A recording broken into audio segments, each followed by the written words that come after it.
Welcome back. Welcome to the second part of It's Closer Than You Think. I hope that you've watched the first DVD or the first part of It's Closer Than You Think, because last year, October, November 2008, I recorded a DVD entitled It's Closer Than You Think, and on that DVD, I said that it was at the time that the financial crisis was just emerging in the world, and I explained that there were 4 things that were coming together at the time, which were leading to the possibility of the launch of the New World Order. I've had feedback from many of you right over the world, and I encourage that because we like to be able to know what's going on in various places around the world. If you'd like to contact me, do so directly on email, info@homebase.org.za. Many of the emails that have come back have been positive. Many of them have been confused, and many of them have been negative. People have said, you can't say these things, and you don't have any grounds on which to base your judgments. So what I just decided to do is come back to the studio and record for you the update to the first part. This is now May 2009, and if you remember, if you've watched the DVD, you will remember that in the previous DVD I said, let's just see where we're going to be in January or February 2009. Let's see how things pan out and see what happens. Well, we're now in May already of 2009, and now we can look back in history and compare November to where we are now and see whether anything has happened. Just to recap the previous section of It's Closer Than You Think, do you remember the text word in Revelation 13? Where it spoke about the Antichrist? It said, and he, the Antichrist, causeth all, both small and great, rich and poor, free and bond, to receive a mark in their right hand or in their foreheads, and that no man might buy or sell save he that had the mark or the name of the beast or the number of his name. Do you remember that discussion? Well, we had to go to the beast and say, please, Mr. Beast, could you tell me what your mark is? Remember we did that. Well, I would like to take you back to a graphic and show you. Do you remember what Jesus said? Come unto me, all ye that labor and are heavy laden, and I will give you rest. Ezekiel 20 says, moreover also I gave them my Sabbaths to be a sign, an oath between me and them, that they might know that I am the Lord that's sanctifying them. So the Lord gave us the Shabbat, the Sabbath oath, the oath, the signature or the identifying characteristic. He calls it his sign between him and his people. And it's the 4th commandment, as you can see on this graphic, that is a problem today. You can see that the 4th commandment has been chiseled away by satanic influences. You know, it's because the 4th commandment is God's seal. That's why Satan needs to remove it, because it proves his authority. And it's always amazing for me when I read the commandments to see how the one commandment that says, remember the Sabbath day, is the one commandment Christians want to forget. So where the Lord says, come unto me, all ye that labor and are heavy laden, so the Pope says the same thing. He says, come unto me, all ye that labor and are heavy laden, and I will give you rest. He says, Sunday is their mark of authority. The church is above the Bible, and this transference of Sabbath observance is proof of that fact. And the Pope demands respect for Sundays. So where the Lord's asking you for Sabbath worship, the Pope is saying, I want Sunday worship. And can you remember the colors that we were discussing? We were discussing certain elements about why the papacy would want this. Well, that's the question. The question is, why?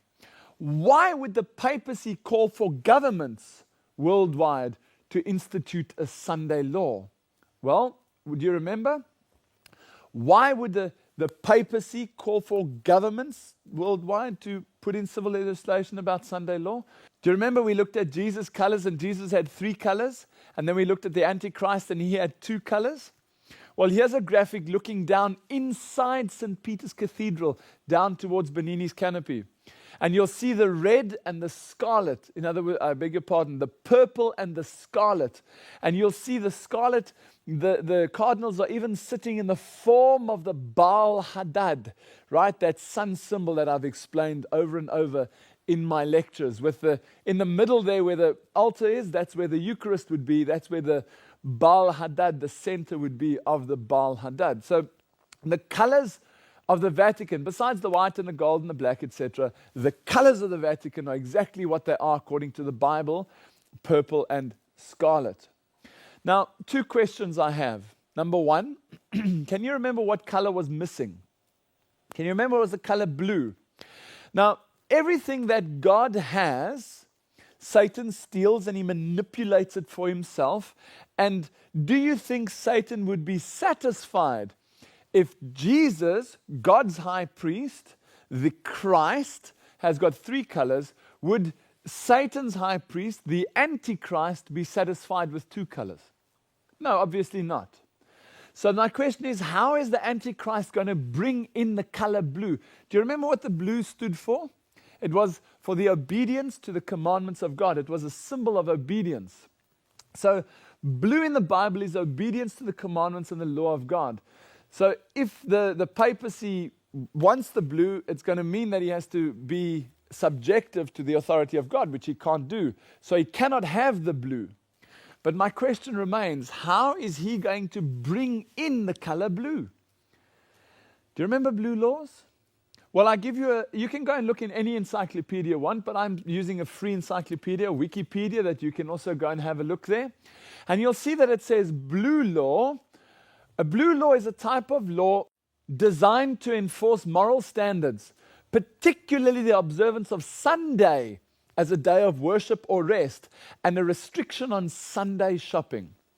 Last time in the previous DVD, I actually asked you, go and have a look. Well, I'm actually bringing it to you now because that way it's easier. It's all on one DVD.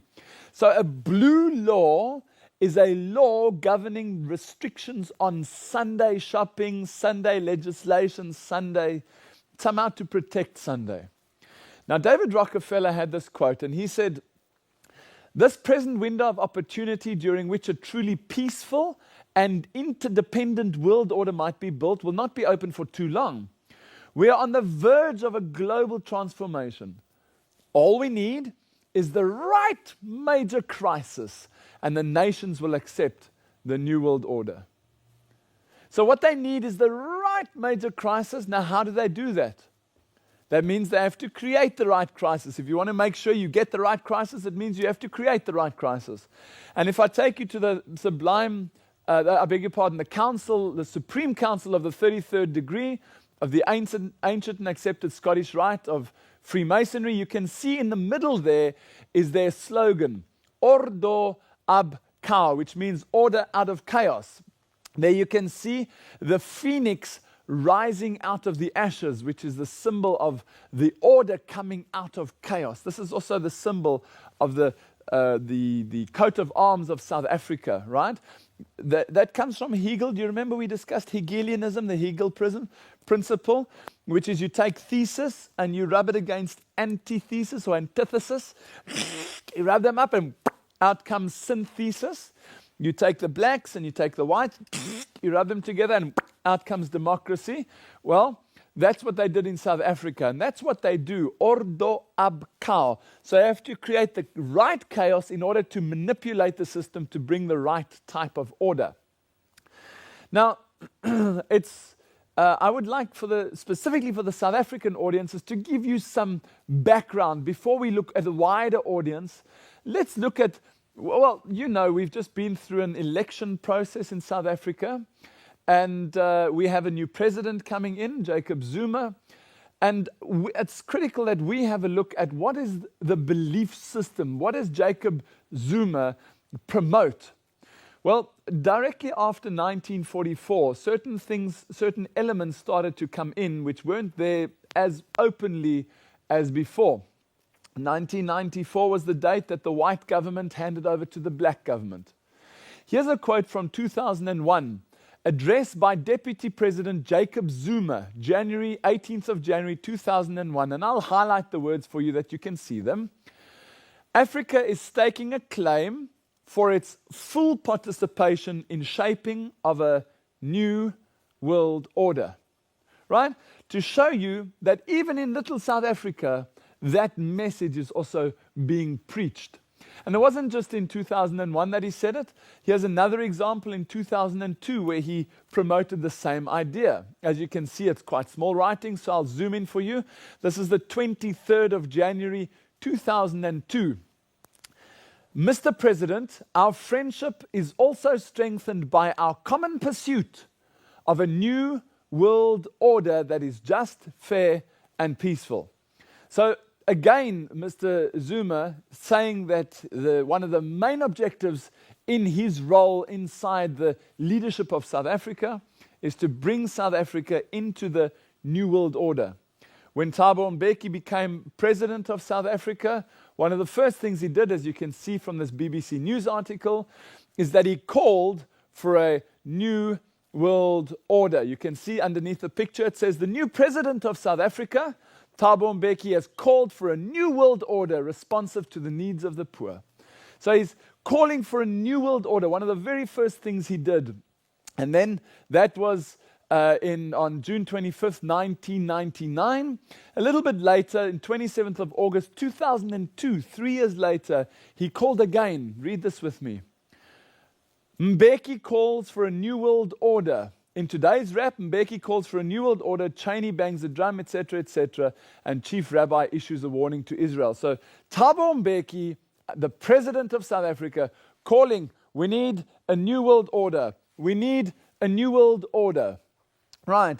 Now, a couple of months ago, Thabo Mbeki stepped down, and South Africa received a new interim president to hold the fort between Thabo Mbeki and the new president coming in. What did this gentleman have to say? And please look at the date on this. This is BUA News, and you'll see there it's the 30th of January, 2009. Listen to what it says, and I've underlined it for you, but I'll read the whole thing. Now is a very good time to position and prepare for the upswing.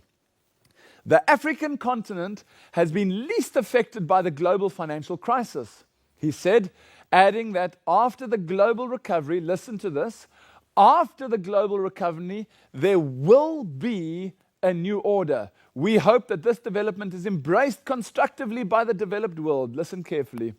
The new global economic order must see Africa at the center, not the periphery. And just the last bit there says, said President Motlanthe. Right? So you can see that as you step into the role of leadership, one of the very first things you have to do to make sure that the whole world knows you're in line is to call for a new world order. And that's what the president did, and he's been part of the discussions, including the G20 summit. But he wasn't alone, because the finance minister of South Africa, Trevor Manuel, also went along to these big discussions to try and figure out what's going to happen with the world economy. And on the 17th of March, 2009, Trevor Manuel had an interesting comment. As you can see from MoneyWeb, Trevor Manuel calls for a new world order.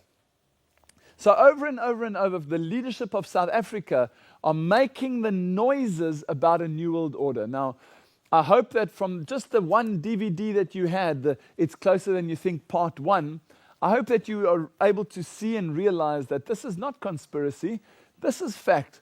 There's a movement towards a new world order, and all they need is the right crisis, and then the world will accept the new world order. And what about our new presidency? What's going to happen with Jacob Zuma as a president? Well, in South Africa, one of the things that has happened with this democracy is, especially Christianity, but religions have been eroded, right? The importance of religion has been eroded. But yet, you can see, as Bible prophecy predicts, the coming together again of religion and politics. Religion and politics. And here's an example of that from News 24. Zuma says God is for the ANC. The church's support for the ANC was an unequivocal Bible or biblical declaration that if God is for us, who can be against us? So he's quoting the Bible and he's saying, God is for the ANC. Nobody will be able to stop us, because if God is for us, who will be against us? And please note that that was in March of 2009. We're in May? March. That's only 2 months ago. Now, there were 4 specific aspects that I referred to in the presentation last time. I said they need, in order to have a new world order, they need to have, number 1, all the computers in the world being able to communicate with one another. So they needed a common platform, and they needed the right major crisis. They needed a technology meltdown, which we saw happen in Y2K. It didn't happen, but it was enough to get all the world's computers talking on the same platform. Then they needed a global political focus. They needed a global political threat, which we saw was 9/11. They needed a global environmental focus, which the high priest of global warming, Al Gore, has now done a very good job on telling the whole world about global warming. And then I said, what the last thing they're going to need is a global financial management system. And I predicted that the financial crisis that was happening at the time would lead to the New World Order, because those 4 aspects sews everything up and allows them then to launch the New World Order. I obviously didn't know what was coming down the line, but I said, let's just see where we are in the beginning of next year. Well, there we are now. So now I'm looking back, and I'd like to show you in this presentation what has happened since the previous time we were with you up to today. One of the things I want to refer to first is I want to take you back to the year 2000, the New American Century. This is a document that was penned out by Dick Cheney and Donald Rumsfeld. It was called the Project for a New American Century. It was the blueprint that they would follow when they won the presidency a few months later. Among a couple other things, it states the following: our plans will take a long time to accomplish, absent from some catastrophic event, such as a new Pearl Harbor. Our plans, meaning for a new world order, are going to take a long time to come right, unless we have some catastrophic event like a new Pearl Harbor. Now, why is that a key word? Well, the words Pearl Harbor, to those of us that have done the research, make absolute sense. You see, Pearl Harbor obviously was one of the things that happened during the Second World War, and documents regarding Pearl Harbor have been kept secret for 50 or 60 years, I can't remember exactly. But after that, they have to be released to the public. So when the time had elapsed, those documents became available for the whole world to read, and shock of all shock and horror of all horrors, reading the documentation, the secret documents of government at the time, you can see very, very clearly how America knew beforehand that the bombing was going to take place in Pearl Harbor. Not only did they know, they put more soldiers there so that the American soldiers would be blown up and be shot. And that way, America would never be able to get the blame for what happened at Pearl Harbor. So Pearl Harbor is a signal, or are signal words for saying, we know what's going to happen before it happens, so when it happens, it's happening for a reason, even if it happens to our own people. Go and have a look on the internet for Pearl Harbor exposed, or Pearl Harbor uncovered, or Pearl Harbor the truth, and then you'll see what I mean.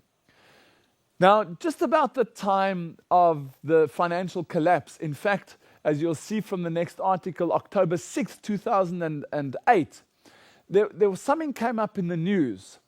Pope Benedict declared that the world's financial systems are built on sand. And please note, you'll see, when you're reading about Pope Benedict, how often you'll see Obama's face on the same page, subliminally linking the two for mankind, to see the connection. But there the Pope says, be careful, because what you have, your wealth, has been built on sand. And a couple of days later, that was the 10th of October, 4 days later, bang, down went the European and Asian markets. They started to plunge again. And the world economy, they said, October 12th, 2008, is near meltdown. But then this article came up, and look at the date, January 19th, 2009. The title is, Warren Buffett says that the United States is enduring an economic Pearl Harbor. Right? You pick that up? Warren Buffett, a billionaire investor, says that the United States, what you're seeing with the collapse of the global economy and the collapse of the American economy, this is an economic Pearl Harbor, which, as I've just explained, means they knew it was going to happen before it happened. They put their money into specific areas so that it could create a collapse. Somebody pulled the plug, somebody gave the signal, and the soldiers in Pearl Harbor were shot. Somebody pulled the plug, and down went all the markets around the world. Now this is, did you notice some of those banks were 200 years old? But all of the banks, all of the world, all at the same time just collapsed, right? It was like watching a well-coordinated ballet, as if all the ballerinas were lifting their legs at the same time. So all the banks were doing same moves all at the same time. It was fascinating. But Bible prophecy tells us in Revelation 18 that the merchants have waxed rich through the abundance of her delicacies, Rome's delicacies. So, understanding that there's a link in the Bible between Rome and business, or Rome and stock exchanges, it's not difficult then to look into the stock exchanges and say, can we find something there which you wouldn't normally find? And here's a perfect example. In Manila, in the Philippines, here you can find a Roman Catholic priest raising the Eucharist during a Mass, which is held after the first day trading of the year at the Philippine Stock Exchange in Manila. So, perfect example, right? You've got the first day's trading, and then you've got the Mass dedicating whatever that has happened there to their God, right? Not the Bible God, their God. Now, as the markets crashed, do you remember who stepped up to assist? Who came in and said, we'll bail you out, we'll help you out? Do you remember who it was? Well, here's an article from Sky News. Government is to take stake in banks. You'll probably remember that article. Here's another one. Treasury is planning to take the shares in banks. Now, I mentioned when I was speaking to you last time that that's not just a $700 billion gift. What they're doing with that is they're saying, right, you give me your shares, I'll give you the money. It's a trade-off. It's not a bailout gift. It's a trade-off. I want your shares. Now, associated with shares goes voting power. And I had people comment and tell me that the shares that are being sold within these companies are only non-voting shares. But I'd like to challenge that, because as you'll see in a couple of minutes, it's not just non-voting shares that have been put on the line. The question is why? Why does the government want shares in banking institutions? Why would what are shares? Do you remember? We've just explained it. Shares are control. So when people are thinking it's the safe shares without voting powers, I'd like you to just hold on, because towards the end of this presentation, I'll give you an example of what's going on behind the scenes. But I'm still asking, why would the government want shares in banking institutions? You see, the Bible says that no man might buy or sell. And that's the key. When are we going to look at Bible prophecy to understand world events? You see, that's what we need to do. No man is going to be able to buy or sell. So, what has happened during 2009, towards the end of 2008 and these first couple of months and weeks in 2009? Well, it's quite exciting. A lot has happened. And the previous DVD of mine was bang on the button. So let's have a look at what's happened over this period. Gordon Brown and Cameron outline rival green visions. A new world order is needed to save the world. And then on the 6th of April 2009, there was a big push for the new world order. And this is the Far East. So if I go back, Europe is pushing for a new world order. The Far East is pushing for a new world order. As you can see here, on April 10th, 2009, Russia and Iraq call for a new world order. And it wasn't just them, this happened previously in history. Let me just leave that picture of Hitler for a while, and then we discuss this idea of a New World Order. A New World Order is a single government worldwide, right? Which they've been trying to get through various elements. It is not a conspiracy. What I've shown you from Jacob Zuma to Motlanthe to Thabo Mbeki, Russia is calling for it, China is calling for it, the Middle East is calling for it. The whole world is calling, please give us a new world order. So what is this world order and how does it work? Well, the New World Order, as I say, is a single political entity that controls the entire globe. But it's not just that, it goes a bit deeper than that as well. Have a look at this picture as I showed you just now. As you can see, this is Hitler greeting the Catholic Church. In fact, these Catholics were very supportive. The Catholic Church was very supportive of Hitler. Here you can see where he holds these big speeches and he has the thousands and thousands of people standing to his attention. He greets the Pope himself and has the support of the highest authorities within the Vatican. Here's an interesting picture. On the right, you can see the SS, the Nazis, and on the left, in fact, on the right, what I'm showing you there is Joseph Mengele, and on the left, you've got the Catholics also raising their hand and saying, Heil Hitler. My question to you is, who's that guy in the middle? You might not recognize him, so I'll make it a little bit clearer.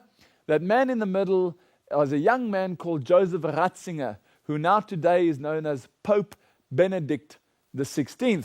Now, this just so happens to be the man who controls today the Roman Catholic Church, right? As we know. But so what does this have to do with world politics? I want you to notice in that picture you saw Ratzinger standing between the Nazis, politics, and the church. Now he's continued with that role, now that he's the Pope, to try and bring together church and state. And I showed you in the previous presentation how he now says that the church's role in politics is for the good of all. So he's trying to bring the Roman Catholicism into the political arena. But as this article tells us, like Bush, Hitler also offered a new world order of peace. So this new world order is not a young idea. It's something that's come a long way. In fact, in 1917 already, they were starting to plan how they could manipulate that and come up with artificial crises to come up with a new world order. And when Hitler was given his commission to go and do what he had to do, he did it with absolute precision and to great admiration of the Catholic Church. You see that he was a pawn that was running towards a new world order. But it wasn't just him. Since then, other dictators have also come up with the idea of a new world order. People like Muammar Gaddafi.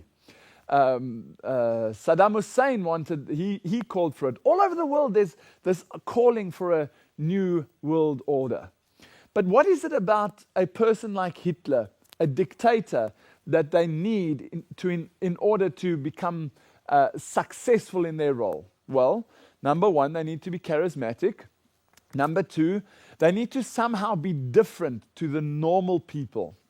Number three, their charisma that they have, they must exude in their preaching or in their speaking when they are speaking to crowds, which causes, number four, the crowds to flock en masse to come and listen to this dictator. That's what they had with Hitler's days. Hundreds of thousands of people came to listen to him and willingly bowed down and said and were absolutely enthralled. Mein Führer, they would say, you know.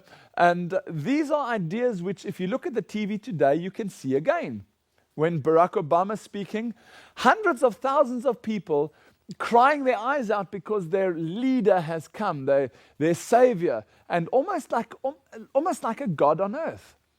Now, last time in the previous presentation, I showed you this image of McCain and Obama, left and right. Behind them is Cardinal McCarrick showing that the Catholic Church is backing whatever happens in the election. They will be behind it and in support of it. And I've had ridicule from people all over the world who've said that is not a signal picture. That is not a way of showing what the intention is. And so I said, Lord, if that's the case, then you show me. If I'm doing something wrong, I will come back to the studio, I will record it differently, and I'll make sure that the whole world knows that I made an error. And I asked the Lord to please send me some information which I could show to either show correction or show that it was correct. And the Lord gave me this picture from the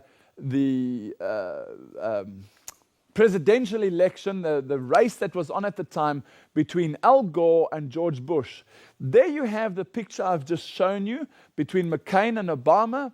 There you have the picture between George Bush and Al Gore. Can you see both of them, the church backing them? These are what is called this is what is called a signal picture. And if I replace the one at the bottom with Hitler, it's exactly the same thing. The Pope and Catholicism backing the religious leaders. So you can see again how this idea is being marketed through the media channels. And now, amazingly enough, it's not only called the New World Order, as you can see on Time magazine, it's now even called Barack Obama's New World Order. And look at the date, April 3rd, 2009. Wow, it's been a busy time. By the way, for those of you that have watched the God's Final Call series, you will remember that I showed the bloodlines, the family ties between George Bush and the various people, and how Al Gore was actually a cousin of George Bush, and didn't matter if you took George Bush or Al Gore, either one would have been the same family.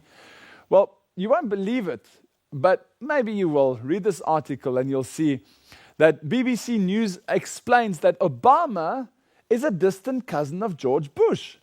It has emerged that Barack Obama is a 10th cousin once removed of the man whose job he wants, George W. Bush. Isn't that incredible? Just like with the rest of the presidential elections, this one seems to have somehow managed to get family again into the seat of power.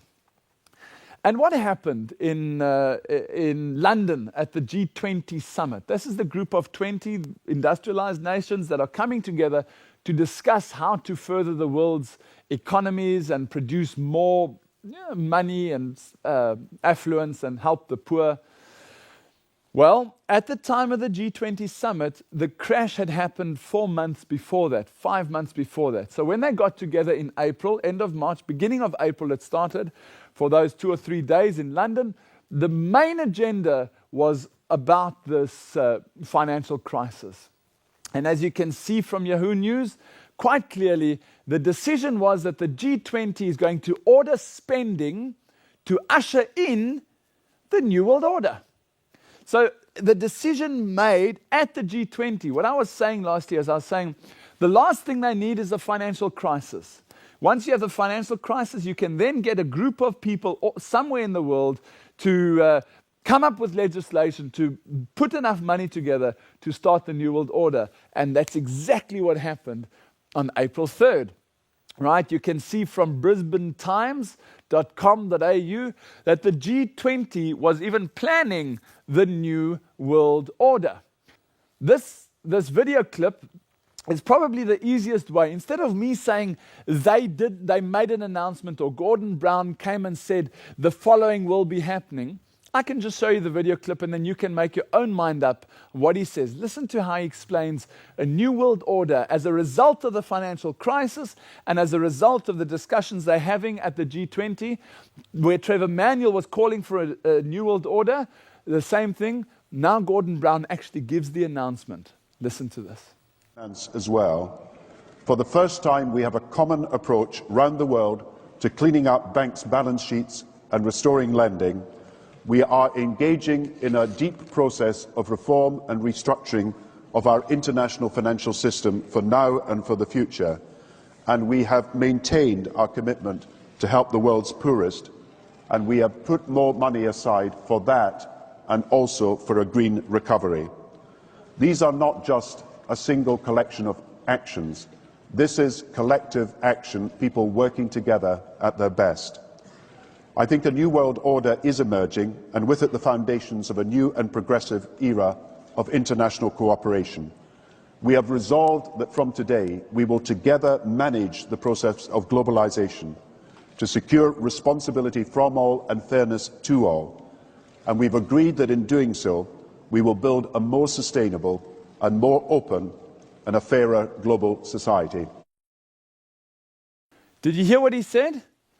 A new world order is finally emerging. They've been trying and trying and trying and trying. And now they've been able to, with the financial crisis, manipulate it to such an extent that now the new world order is in place. All they will need is the International Monetary Fund to take the position and lead the world to the submission of the World Bank. So they'll have to bolster the International Monetary Fund to take on more responsibility, and that's exactly what happened at the G20. But it was interesting for me to see on the 1st of April in 2009 how CNN was actually saying that the crisis may result in the New World Order. Look at this. You can see CNN.com, crisis may lead to a new world order. And then look at this. These are the words that if you're in the inner circle, you understand exactly what they mean. 3rd of April 2009, a new world order emerges from chaos. Order out of chaos. Ordo ab chaos. The new world order emerges out of chaos. It's actually very sad to see how simple it is. But if you don't understand the language, it doesn't mean anything. And because of what happened there and the bolstering up, the quadrupling of the billions of dollars. I think the IMF was supported with 250 billion. They pushed it up to 500 and then up to, I think it's $1 trillion or $750 billion. There's a new level of responsibility from the International Monetary Fund. And I said that what we will need is a central management system, a central banking management system, which I believe will be headed up by the International Monetary Fund. And now people like Michael Hudson are able to write something as clearly as this to say, the International Monetary Fund now rules the world. So there you have it. Some of the many things that have happened during the last couple of days and couple of weeks. One other interesting thing that happened at the April talks in London, the G20, was that Russia and China started to call for a global currency. Here you can see the article. This is Medvedev, the leader of Russia, talking about a super currency. They want a super currency worldwide. Now, as you know, probably the dollar is generally the currency that supports all other currencies. And when they said this, they thought that America would go up in smoke and say, you can't do that. We want the dollar to be in place. And you know what happened? Read this article. Right? You can see there, this is the 27th of March, 2009. The US backing for world currency stuns the markets. See, what happened is, when they started calling for a single world currency, they thought there would be a big uproar. But no, America, they were busy with a new Pearl Harbor, so they said that's exactly what we need. We need a new global currency. And come on, let's discuss this. And that shook the markets because they thought that that was the last thing America wanted. So in America, we're looking at a currency. Do you remember what it was? I showed you last time, the Amero. We've got the euro. We've looked at that. What about Africa? Do you think Africa might have its own currency? Well, obviously not, I hear people say. Absolutely impossible. Do you remember I explained the 4 sections? You have got the European Union, the African Union, the Pacific Union, and the European Union. Right? Well, those 4 sections are going to channel the world underneath this one world government. But at the moment, we don't have an African Union as such. There's not, like the United States of America is a sort of a union. If you bring Canada and Mexico in, you've got a whole continent under one union. So how are they going to do that for Africa? Well, the first thing they have to do is call for a single African currency. And when did that happen? Have a look at the article. Africa seeks a single currency. Right? Interesting to see the comments there. And when did that happen? You see it under the word Africa? March 8th, 2009. Sunday Nation, Sunday, March 15th, 2009. Africa is now going to adopt a single currency. So just like I said, we're going to, remember I gave you the article about SADC getting rid of passports? Well, not only are they going to get rid of the SADC passports, but it looks like it's going to be a single currency. But how are they going to patrol the borders with this? What they have to do is they're going to have to somehow change the African Union into something more powerful. Did that happen? Well, have a look at these couple of articles and you'll see what happened late last year. 29th of August 2008, Muammar Gaddafi was made Africa's King of Kings. A meeting of more than 200 African kings and traditional rulers has bestowed the title of King of Kings on the Libyan leader Muammar Gaddafi. Do you know anything about Muammar Gaddafi? Do you know that he's not really in for democracy, right? This man is a dictator. And Africa, the whole of Africa, has said, you are our King of Kings, sir. Wrong answer. I have one Lord of Lords and one King of Kings, and that is my Lord Jesus Christ. But when it comes to African politics, it's different because now he's the King of the Kings of Africa. How does this affect the African Union? Well, interestingly enough, on the 3rd of February 2009, the following article came up. Gaddafi, who is now the new African Union chairman, will seek a single state. Oh, is that possible? Gaddafi, Muammar Gaddafi, now that he's in charge of the African Union, are you going to look for a single, like a United States of Africa? Is that possible?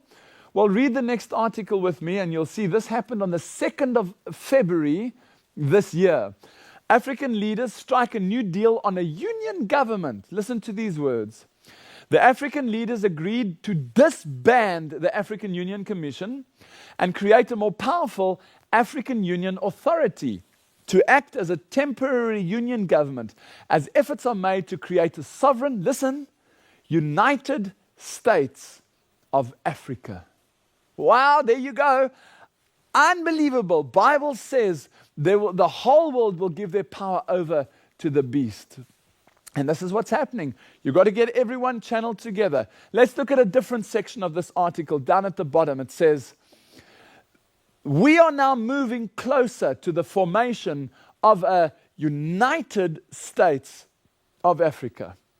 So can you believe it? Not only do we have a United States of America, but now they're moving to a United States of Africa. What else can we see about this? Did you notice that this wasn't all over the news and the whole of South Africa and the whole of Africa was up in arms about it? Listen to this article, and this, as you can see, comes from the own government, the South African government. Please notice on the top there, you'll see the phoenix rising out of the ashes. And this is the phoenix with the pyramid in the middle with the capstone in place. And the 7 sun rays of the sun god Mitra. This is sun worship. Let's find out what they say in this article. The body will be headed by a president and a vice president. And the commissioners will become secretaries charged with portfolios. So this United States of Africa is going to have a president and a vice president. Just like the United States of America. That's where they are leading us. And that's why we now need an African currency, one currency for the whole of Africa. And what do you think Gaddafi thinks about this? Because South Africa is going to have a democracy, and Zimbabwe is going to have what they're doing, and so is going to have what they're doing. And then, quite interestingly enough, this is all happening in a very short space of time. Listen to this article. Right? It says there, 4th of February 2009, that Gaddafi condemns Africa democracy. The new African Union chairman, Libya's leader, Muammar Gaddafi, has said that the multi-party democracy in Africa leads to bloodshed. So, according to him, multi-party democracy leads to bloodshed. Well, that's a nice way to hide behind it. What he's looking for is a dictatorship, a single currency, single state all over Africa. And it's called the African Union, the United States of Africa. So that's what's been happening as a result of the financial crises and various fascinating things. But let's leave Africa alone for a moment and look into Europe. Do you know when Europe's constitution was framed and written? Well, it was signed on the 29th of October 2004. Here you can see the European leaders standing on their balcony for their photo opportunity. European leaders sign the European Union Constitution. So you can actually see that they've signed, they're going to sign it now. My question to you would be, where? Where do you think they would sign it, right? Probably in London. It would make sense to me. They've got the best hotels in London. They've got some nice ones in France, but they've got big conference facilities. So I wonder where they would hold it. Would you like to know where they held it? Where did they do the signing of the European Constitution, the European Union? Well, have a look at this photograph and you'll see the room. This is the actual room where the European Union Constitution was signed. Do you notice the color of carpet that all of the delegates are sitting on? Do you notice the color? Right, the color blue? Now, where is this room? Most of us wouldn't recognize it. So let me put the name underneath there so that you can read it and see whether this starts to make sense. Where are they signing the European Union Constitution? It was signed at Capitoline Hill, the Orazzi, and Curiazzi Hall at the Campidoglio, the political and religious center of ancient Rome. Today, home of Rome's City Hall. That was October 29th, 2004. Okay, why do they choose Capitoline Hill? Do you know that Capitoline Hill, we have a Capitol Hill in America, and that gets its name from Capitoline Hill in Rome. Capitoline Hill gets its name from Jupiter, sun worship, the most senior deity of the sky, they called him. And in 509 before Christ, Capitolinus, the temple of Jupiter, was inaugurated. Capitolinus became the seat of government, the seat of power, and it was handed over, became Capitoline Hill, which is known today as Rome, the highest seat of authority inside the Roman system or inside the Vatican, Capitoline Hill. So at Capitoline Hill, the seat of authority of Rome, they go and sign the European Union Constitution. Now, if I'm getting married, right, and I need somebody to take a photograph of me, what type of scenery would I have? Would I go to the train station? No. Would I stand on the highway? No. You go and choose the scenery of your photograph to match the message of what you're trying to explain. So you'll stand there in a nice garden or possibly in a beautiful, tranquil place with lots of greenery to give you the impression of what the message is you're trying to convey. Now that happens with all things. All types of advertising, they use that sort of messaging system through the signal pictures. So when they're signing the European Union Constitution in Rome, what do you think the backdrop will be? What do you think will be behind them when they're signing the Constitution? Would you like to have a look? Here's a picture for you to see. There you can see sitting on our left is the United Kingdom's Prime Minister Tony Blair signing the European Union Constitution. What do you notice behind Tony Blair? Can you see it's that giant figure of the papacy? Here's another picture. Here you can see some other people signing it, the Belgian Prime Minister, Guy Verhofstadt, and the Foreign Minister, Karel de Gucht, also both signing the European Constitution in front of the papacy. Now, think about it. What's being said here, oh, and by the way, just go back for a moment and have a look at the color. Notice, let me go back. What is the color of the table? What is the color of the chair? Can you see a common link here, the commoner? Well, what are they trying to show you here? Is that whatever they are signing is under the blessing of the papacy. Do you get that? Whatever's being signed at the table has the oversight, the overview, and the backing of the papacy. This is a different way of depicting the same thing that I showed you with Cardinal McCarrick and John McCain and Obama, just in a different setting and at a different level. Now, let's go and look for a moment at an image of the Tower of Babel. This image was put together by an artist called Bruegel, right? And you can see it's an unfinished spiral type building. If you were to go to the European Union, in fact, you go to the European Union Parliament in Strasbourg, you will notice that it's built in an unfinished manner in a form of a spiral. Now, that's not by chance, because the European Union issued a poster a while ago which stated Europe, many tongues, one voice. And on it was the Tower of Babel. And as you can see, there is a crane. Now, what they said when, I can't remember who the French leader was at the time, but the French parliamentarian or boss man said, "We are rebuilding the Tower of Babel, and this time we will succeed." You see, what happened at the Tower of Babel in the beginning was that the Lord was not happy that they had decided on another Babel. Do you know what Babel means? Mikael means he who is like El, God. Michael means Mikael, he who is like God. Babel means gate to God. So Jesus is the Bab to God. Jesus is the door. I'm the way, the truth, and the life. No one comes to the Father but by me. So at the time of Nimrod, when he was building this tower of confusion, what was happening there is the Lord was showing, I don't want you to have another Babel, another gate to God. There's only one gate to God. Brothers and sisters, what's being depicted here very clearly is on that post, and I want you to look at it again, please, because you'll see there, they said this is the new Tower of Babel, a new tower of another gate to God, another way to get to God. And please have a look. You'll see there's 12 stars, right? One is hidden behind at the back there. 12 stars around the Tower of Babel.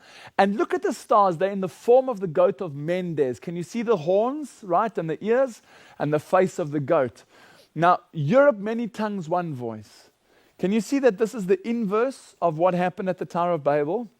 The Tower of Babel, it was one voice and one nation, which the Lord then split up into many tongues. Now they're saying, no, Europe is many tongues but one voice. They're coming together and they're trying to undo what God did, and now they're going to put in another Babel. They don't want to worship Jesus. They want to worship the Babel of their choice. And that Babel has also got blue. Jesus has got blue. They don't want that blue. They want another Bab's blue. Let's have a look. If you look at the European Union flag, what do you notice about the colors? Can you see it's blue? And in the blue, you'll see the 12 stars, right? The 12 stars of the European Union. So what, I hear you say? So what? That's blue. Well, wait a moment. And just if you're a Catholic or if you understand what I'm talking about, here's a picture of Mary, right? This is any picture, most pictures you can use, especially the older ones. What color is she wearing? And can you see the stars around her head? Here's another picture. You can see Mary with the color blue again. And pause the DVD and count the stars. It's not just on Mary. You'll see it you'll see at the bottom there, it says Città del Vaticano. This is a coin from the Vatican.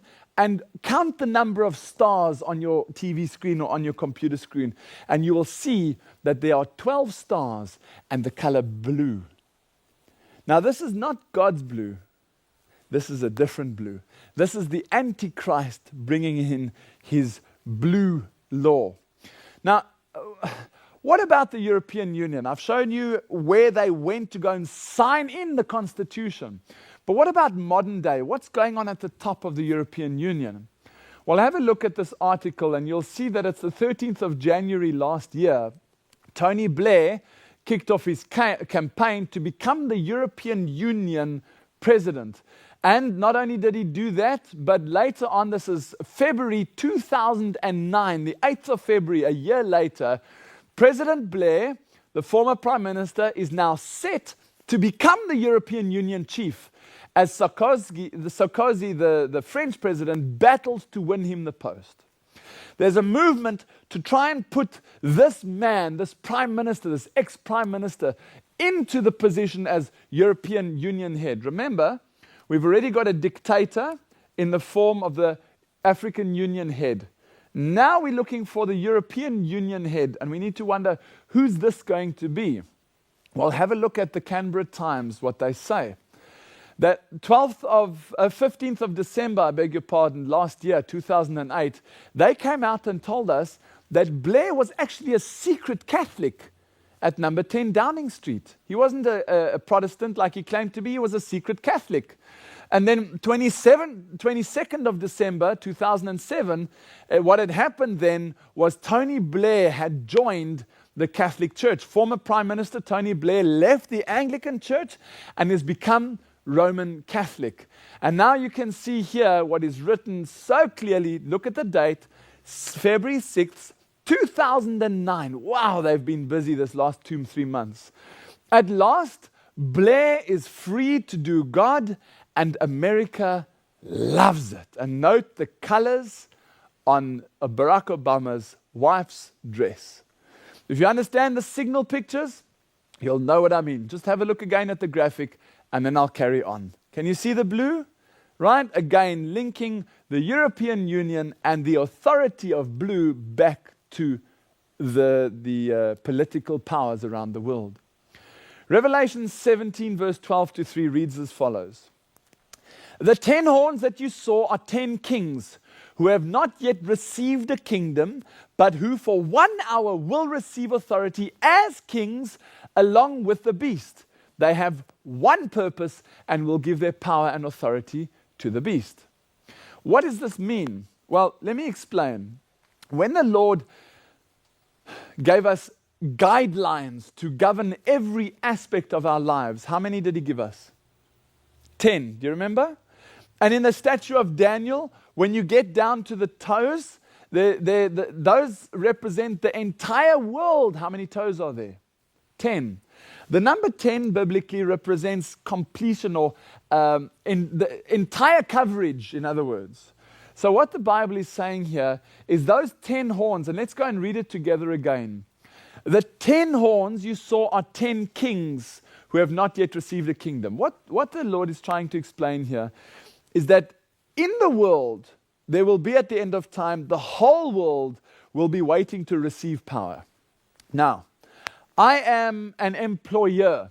I employ somebody, he is my employee. At the end of the week or at the end of the month, that employee comes to me and asks me for his salary. I then decide if I want to give him his salary or not. Question, who's more powerful, him or me? Obviously him, right? No, obviously me, because he receives his salary from me. Now listen to these words again and let's see if it makes sense. The 10 horns which you saw are 10 kings who have not yet received a kingdom, but who for 1 hour will receive authority. They will receive their salary as kings along with the beast. So they will receive their payment from the beast. Now listen, they have one purpose and will give their power and authority over to the beast. So just like my employee receives a salary so that he can generate money for the business, so these kings and these kingdoms will have one power. They will receive power from the beast and they will give their power back to the beast. Does that make sense? But the very next verse is absolutely critical, otherwise it doesn't make sense. Read with me what it says.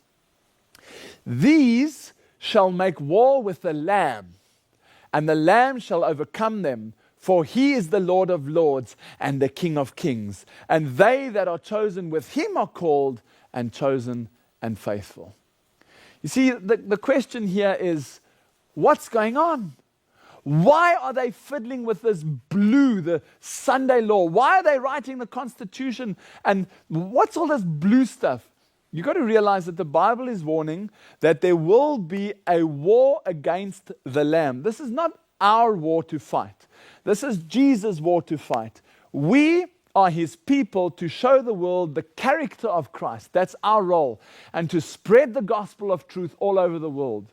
But there's a war on, and there are those that believe that Satan is going to win the war. That's one of the biggest lies and deceptions inside these secret societies, is they believe that Jesus is literally going to win. But thank the Lord, we've got the Bible, and we can read the last couple of chapters, and we know Jesus wins. You see, these powers, as it says in Revelation 17, verse 14, these shall make war with the Lamb, and the Lamb shall overcome them. You see, they're not having war with us, they're making war with the Lamb. And not only just against Jesus, but specifically against his authority. Do you remember the three colors? What were they? Do you remember? Blue and purple and scarlet. Blue, purple, red. And the two colors of Rome, excluding the blue. Well, it's going to be through civil legislation, like the European Union, that the blue is going to be brought in. It's going to be through the American Union that the blue is going to be brought in. It's going to be through the African Union that the blue is going to be brought in. But what's happening around the world at the moment? Here's an article from 2007, November. German unions and churches form alliance against shopping, Sunday shopping, I beg your pardon. They form alliance against Sunday shopping. And I just read what's underlined. To shop or not to shop on Sundays. The seventh day, wrong answer. Sunday's not the seventh day. The seventh day should be devoted to the family. I agree, that's the Sabbath. The Protestant Church of Berlin has joined forces with the Catholic Church in the capital to seek an injunction from where? From the Federal Constitutional Court to keep shops closed. You are desecrating the day of the Lord and breaking the third commandment. Bishop Wolfgang Huber, head of the Evangelical Church in Germany, actually it's the Catholic Church because they use the third commandment, which is actually Catholicism. This church has formed an unlikely alliance with workers' unions to keep Sundays free of shopping and therefore a day of rest. You see, the Sunday law is about ensuring that you are not allowed to do what you are doing on a Sunday.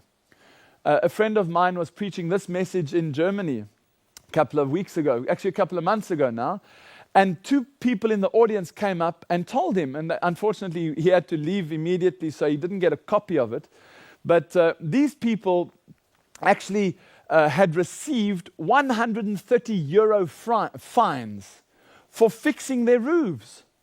They were busy on a Sunday fixing their roof. The police came up and gave them fines for breaking the Sunday law in Germany. Can you believe it? So this blue law already exists, and they're starting to flex its wings. It's starting to be tested more and more. That article was from 2007. 2007, that's correct. Let's come a little bit closer to the middle of 2008. Right? You'll see here, Sunday shopping has been banned in Croatia. Croatian shops are to be closed on Sundays as of January 1, 2009 in concession to the Catholic Church. Listen on the right of the picture. The Croatian parliament has passed a law forcing shops. The parliament has passed a law forcing shops to close on Sundays in concession to the Roman Catholic Church. Exactly what we've been saying is going to happen is happening. And as of January 1st this year, the whole of Croatia shuts down on a Sunday. Let's bring it even closer. What about this European Union that we've been discussing? Well, there you have a copy of the original document, the European Parliament. This is the written declaration. And I want to highlight certain portions out of it. And by the way, you'll see the date just above written declaration. I beg your pardon, just below the paragraph under written declaration, you'll see the lapse date is the 7th of May, 2009. Brothers and sisters, that's 4 days ago. How close are we? Satan is trying everything he can, and somehow the Lord is holding back the wind. I don't know how he's doing it, but read these words with me. This is coming from the European Union Parliament. Listen to what it says. Whereas a work-free Sunday is an essential pillar of the European social model, C, Whereas according to European Union law, Sunday is the weekly rest day, D. Whereas the European institutions, bodies and agencies have not worked on Sundays since their creation. And number one, they call on the member states, not just the European Union, but all the states associated to the European Union. Let's read that again. They call on the member states and the European Union institutions to protect Sunday as a weekly rest day. Now, this is happening at the moment, and I haven't even had an opportunity yet to find out whether this has been passed or not. We are living at the end of time, literally on the knife edge of eternity. I think it's about time we started taking this seriously. Everything that I said might happen in my previous DVD has happened, one after the other. I am not a prophet. I would never claim to be a prophet. I just plan to carry on studying the Bible to be able to understand Bible prophecy. Because if you understand Bible prophecy, the world events make absolute sense. And I want to take you back for a moment to the discussion we had just now, when we were talking about why does the government want to own shares in the banks in order to stop you from buying and selling. Do you remember that? Well, one of the groups that was nationalized in America was the world's largest bank called Citibank. And the argument I received was they're not giving the government the voting shares. They're giving the government the non-voting shares. That's not true. And you'll find out from this article from CNBC that the US government agreed to boost its stake in Citigroup to as much as 36%, shoring up the bank's capital and taking on far more control of the ailing banking giant. Listen to what happens here. The government is the new boss, said Mike Holland, the founder of Money Manager Holland in New York, very influential company. Listen, every major decision inside Citibank is something that is not going to come out of Park Avenue, which is their head office, but is something that's going to come from Washington, D.C. Every major decision within the bank is not going to come anymore from the Park Avenue. It's now going to come from Washington. So if America decides to keep the Sunday law, Washington will shut down Citibank in a wink. The decisions are no longer made by the shareholders, they are now made by Washington. And this has been done all over the world. All over the world. And that's why the statement on this Business Times article is so true. If you think your cash is safe, think again. Beware of your bank. Can you imagine there was a realization of what's going on? And people started to realize they needed to withdraw their money. There would be an international run on the banks. And people, just say for example in Australia, everyone in Australia got wind of the panic, or in America, and they ran to the banks, and everyone wanted to withdraw all their money. Do you think they would be able to maintain that, to manage that? Absolutely not. They've only got a very small percentage of the money, the value that they have in the bank. They've only got a very small percentage in liquid cash. So if you were to go and draw your money out, and your neighbor and their neighbor and all their brothers and sisters, they would immediately close the doors because they don't have enough cash to give the people. And that's why there are laws now in place that they can shut down your bank account in a heartbeat, depending on how you are recognized or what's going on with you or what the government situation is or whether there's trouble in the government. Now, I'm in Australia at the moment, and I'm doing this recording here because I have some very interesting information which I want to share with you, especially for the Australians. And you will know the Commonwealth Bank of Australia, one of the most famous banks in Australia. I think the most famous bank. Now, there's a whole, when you go to the bank, you get lots of brochures and pamphlets and things. If I want to open up a credit card, I get lots of little pamphlets and things I'm supposed to read. How many of you read them? All of it, with its fine print. None of us read that stuff. And they're bargaining on that because I want to show you what's embedded in this. And go back to your own bank, wherever you are in the world, and have a look at this. This is just one brochure, important information about credit cards. And you can see at the bottom there, it says Commonwealth Bank. And the date in the middle is the 1st of March, 2009, these are the conditions of use. If you have a credit card with the Commonwealth Bank, these are the conditions of use, the terms and conditions. Have you read your terms and conditions? Well, I want to go to page 6 and 7 of this document and highlight something. It's just a normal brochure that none of us really read.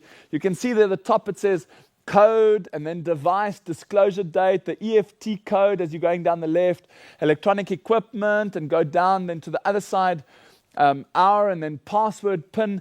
And then there's something called a prescribed person. Now, a prescribed person to me is a person, that's the identified individual. It's like prescribed medicine. If you go to the chemist, you get a prescription and you go and fetch your prescribed medicine. Or as an example, I have a prescribed diet because I have a certain blood group or whatever. You have certain prescriptions like prescribed. So when I read this, it made absolutely no sense to me until I read, and the wording was weird for me. Let me zoom in a bit and let's have a look what that paragraph says. Prescribed person, a person who appears to us either A, to be a prescribed person or entity under the Charter of the United Nations, B, to be in breach of the laws of any jurisdiction relating to money laundering or counterterrorism, C, to appear in a list of persons with whom dealings are prescribed by the government or a regulatory authority of any jurisdiction, or D, act on behalf or for the benefit of a person listed in subclauses A to C. Now, so what? Well, I realized that, in fact, I didn't even realize that somebody showed me that the spelling is different. It's not prescribed, it's proscribed. So I said, proscribed, what's that? Let me go onto the internet and have a look at dictionary.com. Here you can have a look at it and have a look what proscribe means. I'll read from the top with you that you get this with me. Proscribe is a verb, and number one, to denounce or condemn a thing as dangerous or harmful. Number two, to put outside the protection of the law or to outlaw. Number three, to banish or exile. Number four, to announce the name of a person as condemned to death and subject to confiscation of property. You see that? Proscribed isn't the prescribed person. It isn't the person whose name's on there. Proscribed, and let's go back to the previous picture now and you'll see what it means. Proscribed person is a person, have a look at the fourth one there, who is condemned to death or has subject to confiscation of property. Let's go back again. A prescribed person is a person who appears to us either to be a prescribed person or entity under the Charter of the United Nations. Can you see what they're doing here? They are starting to associate the banks to the United Nations. I said this was going to happen last year in November. And boom, there it is. The documentation coming out saying now the United Nations is going to become that central controlling hub of who is a terrorist and who isn't a terrorist. And if you are, we have the right to confiscate your money and to take everything away from you and lock you up and even put you under a death sentence. There's a big difference between prescribed and proscribed. How brilliant is that? One letter, and it makes all the difference. Now, if you understand what's going on at the United Nations, then this will make even more sense. Have a look at this video clip that I'm going to show you in a minute, and have a look what the impact of this will be. The United Nations is trying to shut down the free speech of individuals, specifically pertaining to religion. Islam is always the scapegoat, so just put Islam to the side and think about your position when the Lord calls you to accept His blue and you stand in contradiction to the blue of the Antichrist. Or if you happen to do an evangelistic crusade or teach people about the Antichrist, who he is and how he's trying to bring in these colors and what the problem is, have a look what the United Nations is trying to do to us. Please note that they pushed this bill through last November already as it's unsigned, but it's gone through. I forget the words, it'll come to me now. But then, now in March this year, they actually wanted to make it official. Watch this video clip with me. There is a major effort taking place to curb free speech in this country, irrespective of our Constitution, our Bill of Rights. And free speech advocates say the United Nations has come down on precisely the wrong side. The United Nations has adopted what it calls a resolution combating defamation of religions. The United Nations now wants to make that anti-blasphemy resolution binding on member nations, including, of course, our own. That would make it a crime in the United States if the United Nations were to have its way to criticize religion, in particular, Islam. Kitty Pilgrim has our report.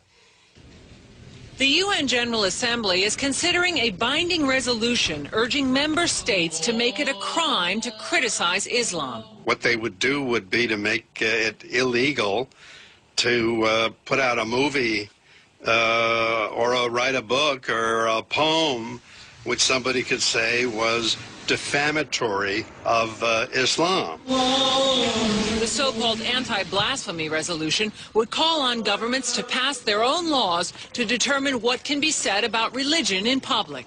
The resolution urges states to provide within their respective legal and constitutional systems adequate protection against acts of hatred, discrimination, intimidation, and coercion resulting from defamation of religion. But the U.S. says the concept of defamation of religion has another meaning. While appearing in name to promote tolerance, the implementation of this concept actually fosters intolerance and has served to justify restrictions on human rights and fundamental freedoms. Even talking about the influence of Islam on terrorism could be called criminal under this resolution if adopted by an individual country. You are entitled to say that in America, but not if the UN has its way. They would criminalize that kind of practice, and they are trying to do it elsewhere around the world. A group of 57 Organization of Islamic Countries, the largest bloc at the United Nations, has been pushing it out of concern, it says, over anti-Islamic behavior, saying this resolution is a major step towards sensitizing the international community on the serious impact of defamation of religions.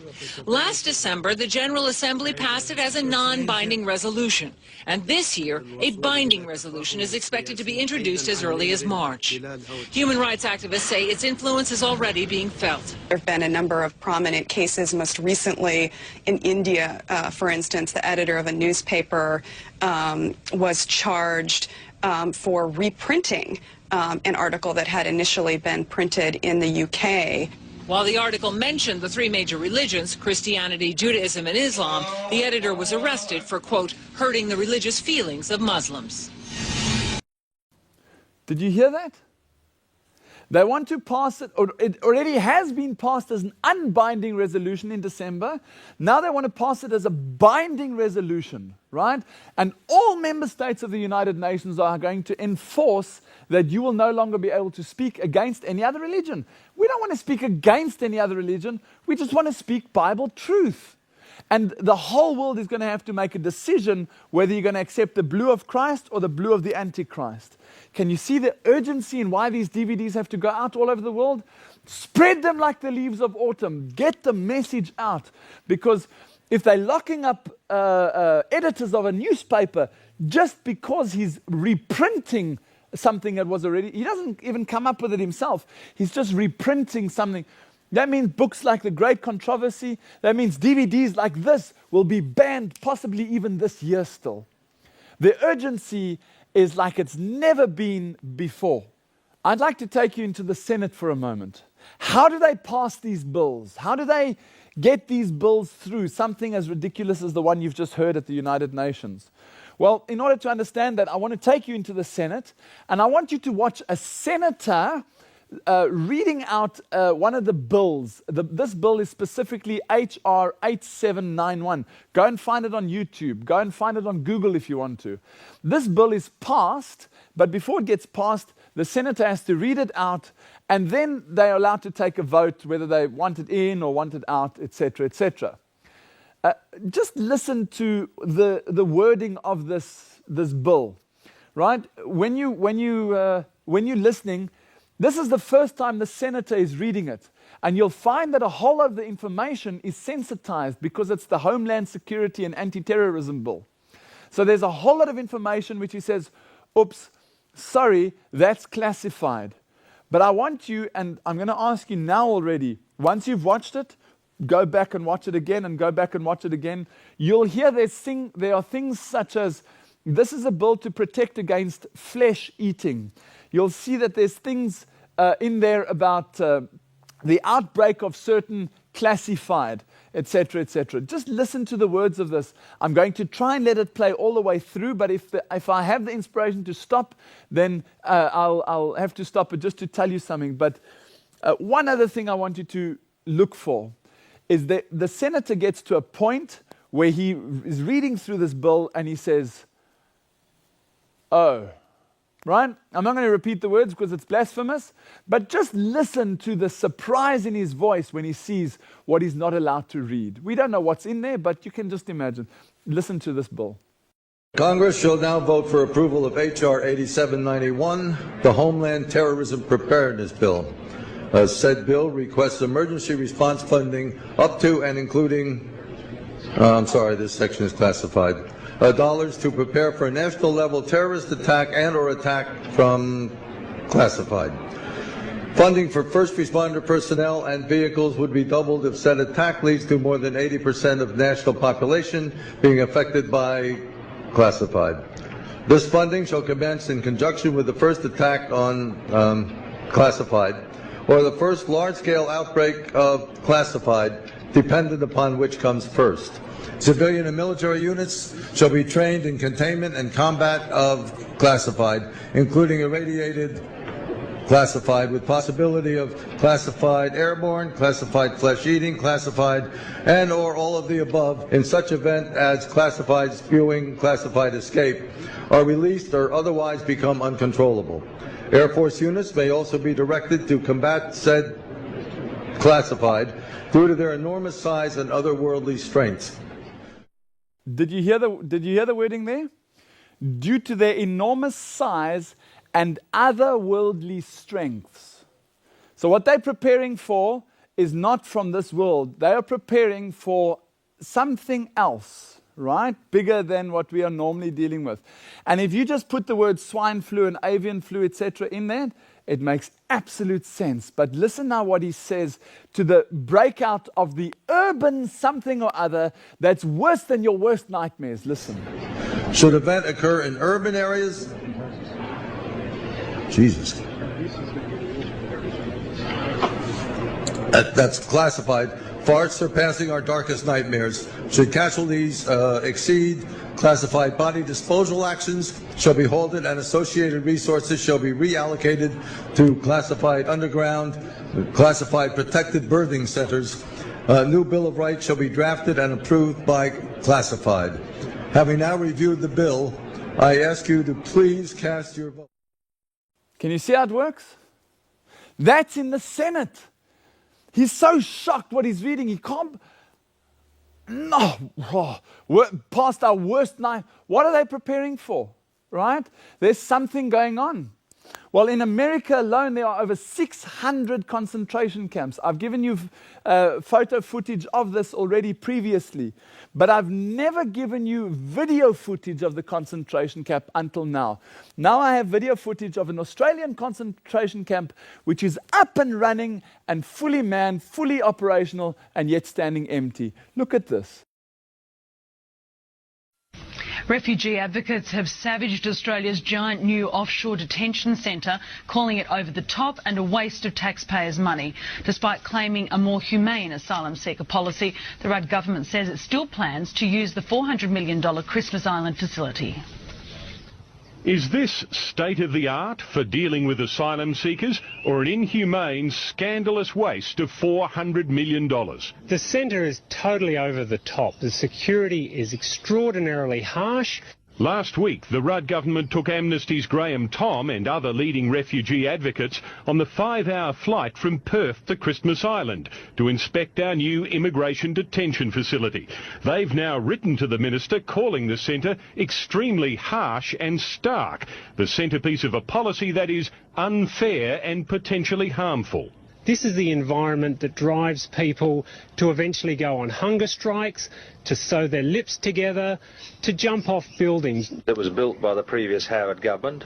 The Rudd government says children will not be put in the new centre, but others might be. It says the facility is needed as a deterrent. We will see more boat people. There are people looking for refuge all around the world.